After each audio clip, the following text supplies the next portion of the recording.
Le Grand Matin Sud Radio, 7h-10h, Maxime Liédo. 8h36 sur Sud Radio. Alma Dufour, bonjour. Bonjour. Députée LFI-NFP de la 4e circonscription de la Seine-Maritime.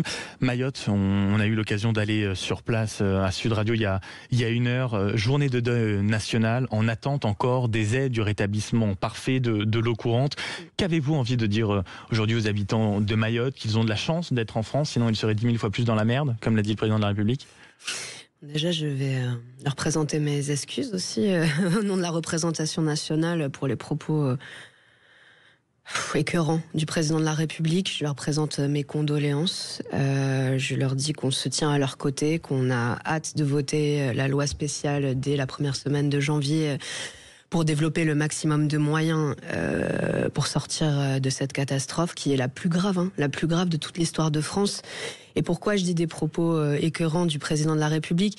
Je vais faire un parallèle. Imaginez, on avait eu une catastrophe naturelle terrible à Agen, par exemple. Imaginez le président de la République se rendre à Agen et dire « Bon, mais vous avez quand même de la chance d'être en France ». Enfin, je veux dire, tout le monde se rendrait compte que c'est pas possible de tenir des tels propos. Donc il faut savoir, les Mahorais sont des Français ou pas. S'ils sont des Français, il faut les traiter comme tels, qu'ils aient les mêmes droits, le même respect et qu'on vienne à leur secours le plus vite possible. Là, ce qu'on voit par rapport aux colis d'aide alimentaire qui sont envoyés aux familles, c'est honteux. Une bouteille d'eau, une boîte de sardines pour une famille de plusieurs personnes. Mais quand le président de la République, par exemple, lâche cette phrase qui a beaucoup fait parler, évidemment, ce week-end, c'est quoi ? C'est des relents colonialistes, c'est une maladresse ? C'est Tintin à Mayotte, excusez-moi, mais il n'en est pas à sa première maladresse, le président, c'est ça le problème. Je veux dire, là, c'est carrément une insulte aux milliers de victimes et à leurs familles. On ne sait même pas encore le nombre de morts. Il se permet de débarquer en bras de chemise, les yeux écarquillés, pour expliquer qu'il a tout bien fait,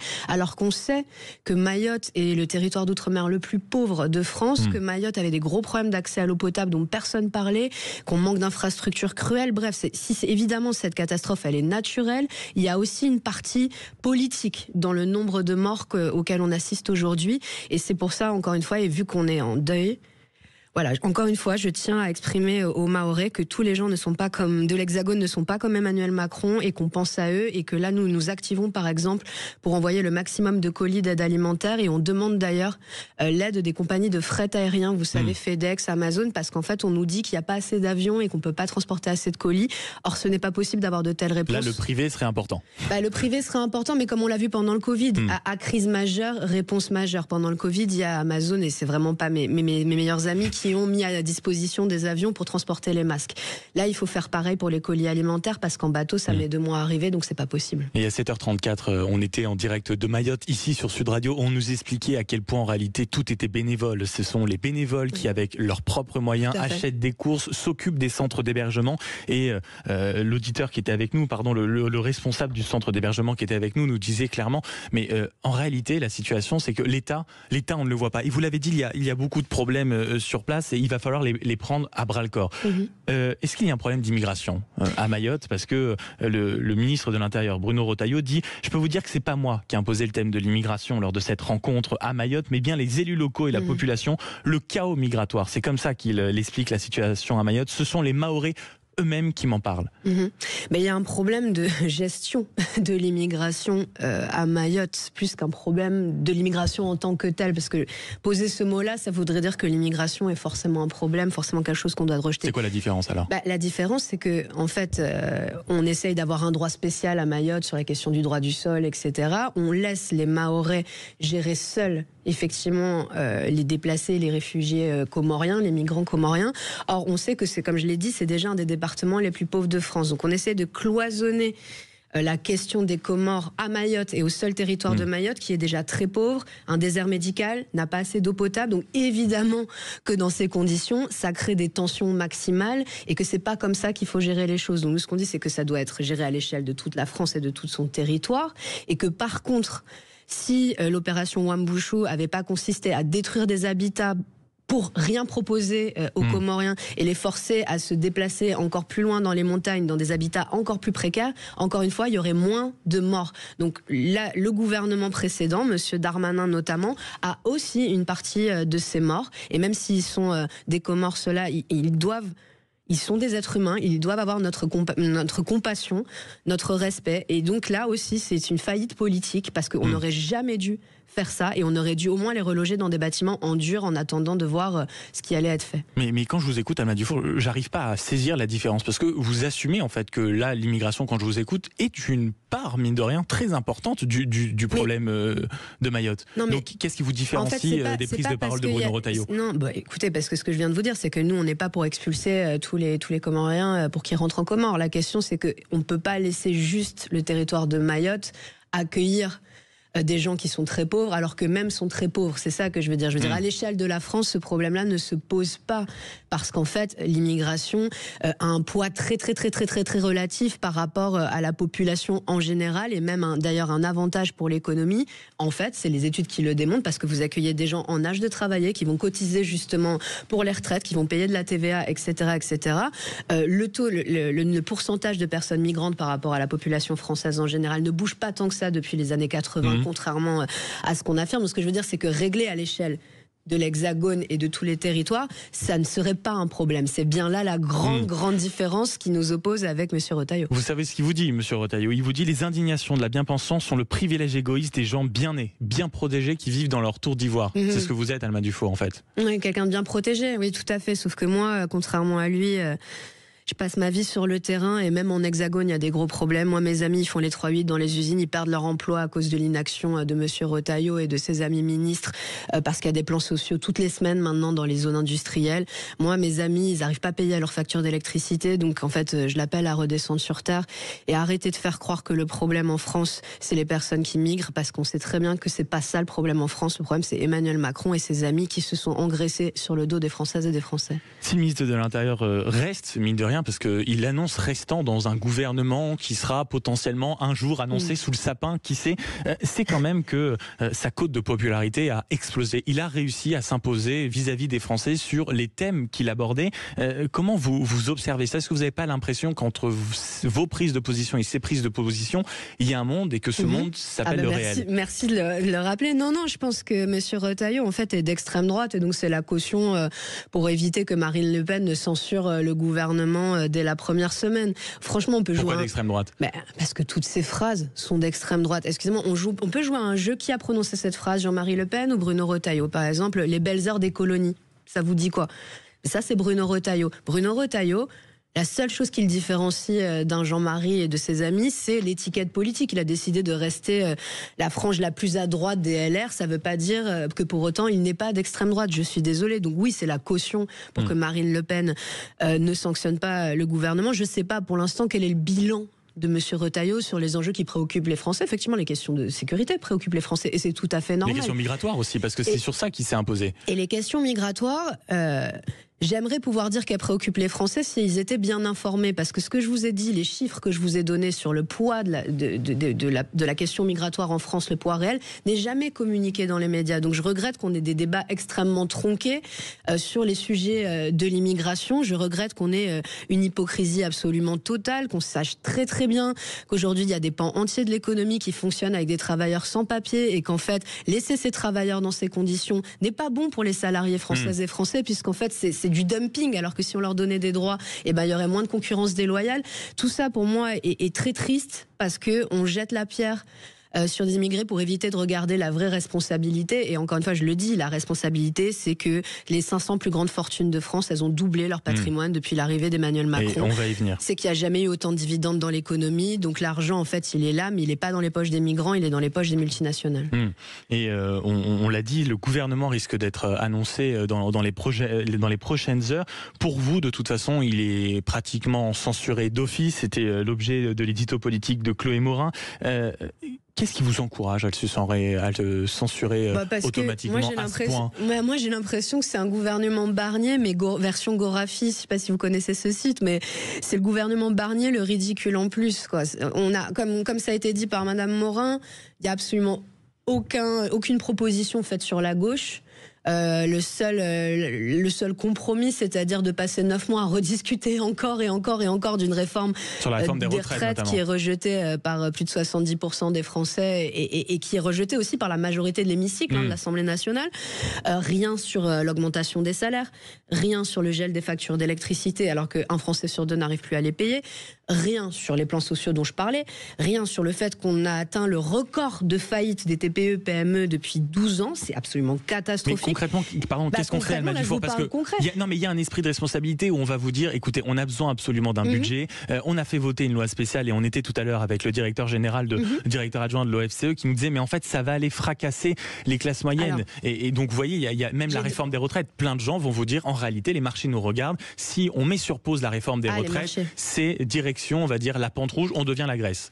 D'accord. Donc, je vais vous dire deux choses. Donc, déjà, les marchés ne sont pas ravis de ce qui se passe, mais je pense que pour eux, le plus gros problème, c'est pas vraiment la réforme des retraites, c'est l'instabilité politique. Et ils sentent que Emmanuel Macron n'en a plus pour longtemps. Donc, il n'y a aucune visibilité sur les orientations de politique économique qui vont être données, tout ça parce qu'on ne respecte même plus le résultat des élections qu'on a tenues en juillet. Donc en fait l'instabilité énerve et agace les marchés et je pense que c'est le pire en fait dans la situation. Ensuite, si on veut sortir du chaos financier dans lequel on se trouve, du chaos dans lequel Emmanuel Macron a mis le pays, il faut se passer d'Emmanuel Macron et de ceux qui sont là pour appliquer sa politique. Là encore, vous l'avez dit, Emmanuel Macron refuse qu'on touche à sa politique. Emmanuel Macron, c'est la stabilité des plans sociaux, 150 000 emplois menacés à très court terme dans l'industrie, la stabilité de l'explosion de la pauvreté des Français, la stabilité de l'explosion des faillites, comme je le disais, la stabilité de l'aggravation de la dette et du déficit TPE, public. PME, pour tous les petits patrons qui nous écoutent et qui nous disent mais en réalité là l'instabilité, on va dire ça va me tuer, vous semblez être prête à débarquer au pouvoir, qu'est-ce que vous faites alors vis-à-vis des entreprises? Qu'est-ce qu'on fait? On arrête les aides qu'on leur donne? Mais alors les petits patrons, je pense qu'ils préféraient le budget 2024 où on leur coupait pas les aides à l'apprentissage, au budget qui est là reconduit, au budget 2025 où on fait d'un coup un stop and go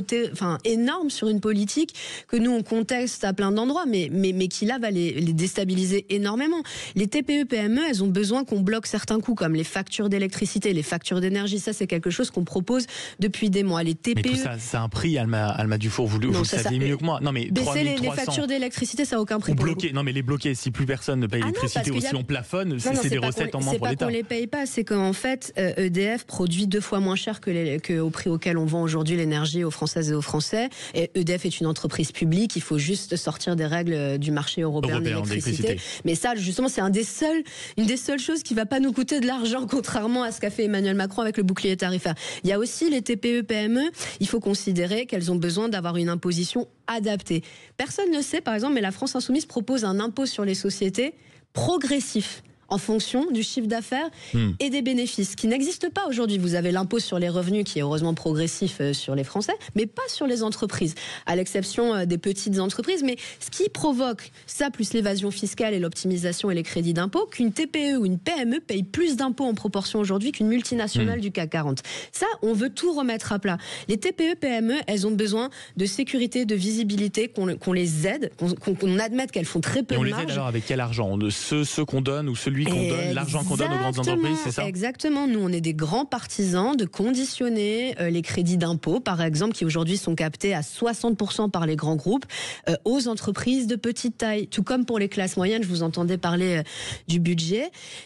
Déjà, rappelons une chose, la France Insoumise a déposé un amendement pour indexer sur l'inflation le barème de l'impôt sur le revenu.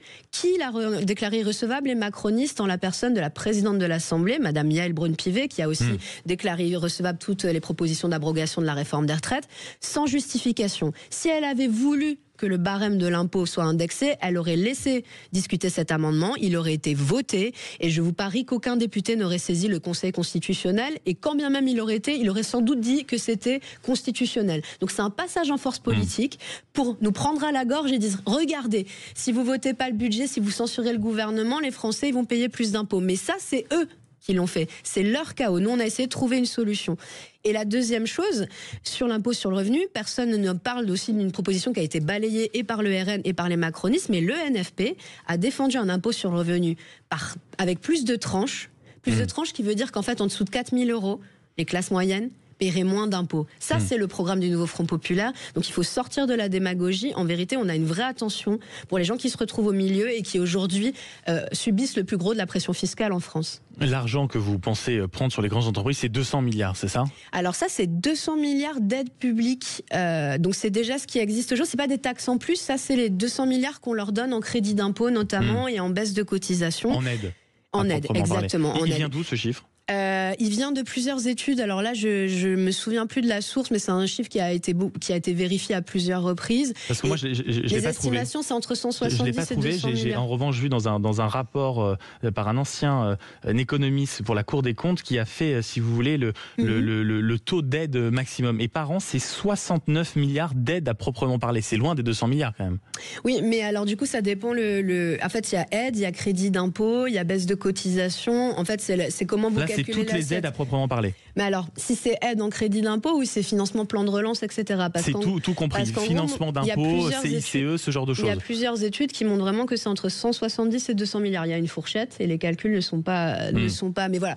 Mais quoi qu'il en soit, et il y a aussi autre chose. Il y a le taux d'imposition en général. C'est-à-dire que Emmanuel Macron a beaucoup baissé l'impôt sur les sociétés depuis qu'il a été élu président. Résultat des courses, même la Cour des comptes, justement, puisque vous citiez la Cour des comptes, disait quand même déjà il y a 2 ans qu'il fallait arrêter de baisser les impôts des grandes multinationales si on n'avait pas d'autres recettes, parce qu'on allait creuser le déficit. C'est exactement ce qui se passe. Et donc nous sommes en capacité aujourd'hui de faire au moins le 3/4 du chemin budgétaire qui est attendu pour rentrer dans les clous de Bruxelles, avec des impôts très très très ciblés sur les multinationales et sur les très grandes fortunes françaises. On voulait taxer juste 2% du patrimoine de 167 personnes. Ça rapporte déjà 13 milliards. 13 milliards, c'est colossal. Et notre budget, le budget NFP, celui qu'on avait réussi à faire voter à l'Assemblée nationale avant que le RN change d'avis et décide qu'il était le meilleur ami des grands patrons, il était à l'équilibre. C'est ça le plus drôle, c'est que notre budget rentrait dans les clous budgétaires de Bruxelles. Jean-Luc Mélenchon, vous êtes, Alma Dufour, je le répète, député LFI NFP de la 4e circonscription de Seine-Maritime, évoqué dans le Parisien ce samedi, où affirmait qu'à la fin, ce serait entre le RN et vous. Est-ce que c'est pas vraiment le meilleur moyen de faire la courte échelle à l'extrême droite, ça? Écoutez, en tout cas, quand on voit les sondages... De faire une présidentielle anticipée, Mélenchon-Le Pen. Moi, je pense que ce qui fera la courte échelle à l'extrême droite, c'est si on continue, si les élites qui sont en train de perdre totalement le pouvoir et de dévisser complètement de la réalité, et évidemment M. Macron en tête, je veux dire, on ne va pas revenir encore sur les déclarations du Monde, mais qui elles étonnent vraiment. Le problème, c'est qu'on sait tous qu'il l'a vraiment dit. Pourquoi ? Parce qu'il a vraiment dit Jojo le gilet jaune et les gens qui ne sont rien dans les gares. Donc on le connaît un petit peu, on commence à savoir comment il méprise les gens. L'Élysée a démenti, mais pour vous, c'est dans le langage courant. Quand il voulait savoir ce qui se passait en France, il a appelé le général de Villiers, Monsieur Zemmour et Monsieur Bigard. On aurait pu avoir la puce à l'oreille qu'il était en train de basculer un peu vers l'extrême droite. Quoi qu'il en soit, si ces élites de gauche comme certaines de gauche et de droite continuent à vivre en circuit dérivé par rapport à la réalité et à se resserrer vers un petit noyau qui dit c'est nous ou le chaos, alors que la majorité des Français votent pour le NFP, et notamment la France Insoumise ou le Rassemblement National, et qu'on décide d'exclure la France Insoumise aussi du champ, en fait, on va créer un divorce démocratique total, et c'est ça qui fera de toute manière gagner l'extrême droite en 2027. Parce que quand je prends par exemple un sondage Opinionway sorti hier, la France Insoumise, 46% considèrent des Français, considèrent que c'est un parti inquiétant. Vous avez pris plus 9 points. Le RN, eux, c'est 32%, ça a perdu 2 points. Donc si vous vous retrouvez face à Marine Le Pen, vous la faites gagner. Oui, mais dans ce cas-là... vous dites oui, vous la faites gagner. Non, mais dans ce cas-là, M. Macron l'a fait gagner, un socialiste la fera gagner. Regardez. Oui, mais M. Macron l'a battu 2 fois. Je vais vous donner des exemples. Kamala Harris, est-ce qu'elle inquiétait beaucoup les Américains ? Est-ce qu'elle avait un ton... Elle a perdu. Elle a perdu. M. Trump. Oui, mais est-ce qu'elle était pareille que la France Insoumise ? Est-ce qu'elle ressemblait pas plutôt à M. Glucksmann dans la ligne, la façon de s'exprimer ? Est-ce que vous considérez vraiment qu'en parlant de wokisme, aux communautés, elle n'a pas été comme vous ? Parce qu'on a fait le parallèle avec la méthode de Jean-Luc Mélenchon. Justement, à l'inverse, elle a été très très très modérée sur l'économique et le social, très modérée, ce qui fait que les classes populaires ne voyaient pas exactement ce qu'ils allaient gagner. Oui, sur les classes populaires, Jean-Luc Mélenchon dit, pour nous, avoir gagné l'estime de la classe ouvrière, l'affection des quartiers populaires, le soutien majoritaire des jeunes, celui d'intellectuels critiques, c'est notre raison d'être. On veut être la voix du pays qui galère. C'est pas votre électorat du tout, ça. Le pays qui galère ? Ah ben en tout cas pas les quartiers populaires et pas la classe ouvrière. Vous êtes à 27% chez la classe ouvrière, c'est le RN, plus de 54%. Est-ce que vous êtes encore le parti que vous pensez être? Il y a la classe ouvrière, il y a la classe des employés aussi, qui sont aussi des gens qui galèrent. On est majoritaire chez les employés, on est majoritaire chez les jeunes, on est majoritaire en gros dans toutes les couches de la société qui sont les plus pauvres. Effectivement, le RN. C'est pas vrai, une fois plus. Les ouvriers, c'est le RN, c'est 57%. Non, mais les ouvriers, et dans les grandes villes en plus. J'en ai beaucoup aussi dans ma circonscription des ouvriers, je les respecte. Comme je vous disais, mes amis font les 3-8. Il y en a une partie qui vote à gauche, une partie qui vote Rassemblement National, mais dans certaines usines, un ouvrier, et tant mieux, peut gagner 2500, 3000 euros. Il ne faut pas prendre tous les ouvriers pour des pauvres. Il y a les intérimaires, il y a les jeunes qui débutent dans des usines qui, eux, par contre, sont exploités et gagnent très mal leur vie, mais donc la classe ouvrière, elle n'est pas homogène. Ensuite, la classe ouvrière, ce qu'elle a vu, c'est qu'elle a été abandonnée par la gauche, mais pas par la France Insoumise, par le Parti Socialiste. Vous estimez que vous leur parlez encore? Mon ancienne circonscription, enfin ma circonscription, c'est l'ancienne circonscription de Laurent Fabius. Président actuellement du Conseil constitutionnel. Voilà. Mais surtout, grand cadre du Parti Socialiste. Elle votait massivement à gauche. Maintenant, le RN, il fait des très très gros scores, notamment chez les ouvriers. Pourquoi ? Et parce qu'ils ont vu des usines fermées sans que la gauche socialiste ne lève le petit doigt pendant des années, même des décennies. C'est la faute du Parti Socialiste. Quand un parti socialiste se déclare de gauche, se fait élire grâce au soutien de la classe ouvrière justement et accompagne volontairement la désindustrialisation du pays pendant 20 ans en pensant que maintenant on est bon à faire des services et que les usines c'est pour les pays du tiers-monde jusqu'à ce qu'il y ait un gros retournement de situation aujourd'hui et on voit qu'on est vraiment, excusez-moi, dans la panade, j'allais dire un autre mot. Oui. La panade, on accepte. Évidemment, non, j'allais dire autre chose, mais évidemment que le Parti Socialiste a une part de responsabilité. Je dis pas qu'ils l'ont fait consciemment, je dis pas, mais en tout cas sur 20 ans, c'est sûr que ça a fait des dégâts colossaux. Il y a énormément de gens qui votent Rassemblement National, qui me disent qu'ils votaient socialiste avant. C'est la vérité. Ça a été une bascule. Mais ils se sont sentis complètement abandonnés. Et donc nous, ce qu'on essaye de faire, c'est que justement, on sait que le choix au final, ce sera entre la gauche de rupture, la nôtre, notre programme, celui qui accepte par exemple de sortir ou de rompre avec les règles du marché européen de l'électricité, et l'extrême droite, parce qu'on correspond aux attentes des classes populaires. Par contre, nous, ce qu'on dit, c'est que l'extrême droite est un piège, est une arnaque, qu'ils ne sont pas sociaux comme ils le prétendent être, qui sont l'ami des milliardaires et qui ont balancé la moitié de leur programme économique avec l'eau du bain pendant le budget. Mais pour l'instant, c'est eux qui gagnent. Dernière question, Alma Dufour. Raphaël Glucksmann, que vous citiez tout à l'heure, il a dû vous entendre, il avait une oreillette, il était sur TF1, il a dit « Je ne ferai certainement pas dépendre la France des obsessions présidentielles de Jean-Luc Mélenchon ». Vous lui répondez quoi? Moi, je lui réponds quelque chose, c'est que s'il considère qu'Emmanuel Macron est un problème pour la France, et des fois on se demande avec lui, parce que c'est vrai qu'il parle jamais de social, il parle jamais des factures des gens, des plans sociaux, des retraites, il n'y a rien qui l'intéresse, on dirait, dans le quotidien des Français. Est-ce qu'il va leur dire, donc qu'ils leur disent la vérité, c'est-à-dire patienter encore 3 ans parce que nous, au Parti Socialiste, on n'est pas encore prêts, on ne sait pas si c'est moi ou Monsieur Hollande qui sera notre candidat. C'est ça qu'il dit. Et c'est nous les irresponsables. C'est-à-dire il y a 63% des gens qui veulent le départ du président de la République. Nous, on est prêt avec une offre, un programme, et on a fait 22% il y a 2 ans. Et monsieur, parce qu'il n'est pas sûr d'être adoubé par le Parti Socialiste, il veut faire perdre du temps aux gens. Comme je vous ai dit, le pays n'a pas le temps. Il faut qu'on change de politique. Merci beaucoup, Alma Dufour. Vous avez parlé vrai, députée LFI NFA de la 4e circonscription de Seine-Maritime. Et merci surtout d'avoir été avec nous juste avant votre départ pour quelques jours de repos très bien mérités. Merci beaucoup. On se retrouve dans quelques instants sur Sud Radio, 0826 300 300, 8h59.